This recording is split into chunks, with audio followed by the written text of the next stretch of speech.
How to change your billing address on Amex app. Hey guys, welcome back to our channel. In this video, I'm gonna guide you on how can you change your billing address on Amex app. So in order to change your billing address on Amex app, you have to follow these steps. First thing first, you wanna log into your Amex app. Once you're logged in, you wanna go to the accounts tab or icon, often represented by a person icon, and you want to select the profile or personal details, access your contact information as well.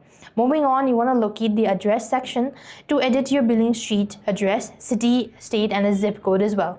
Next, you want to save or update to confirm, and that is how you could change your billing address on Amex app. And likewise, you could just go ahead and make sure to double check all the information that you provided.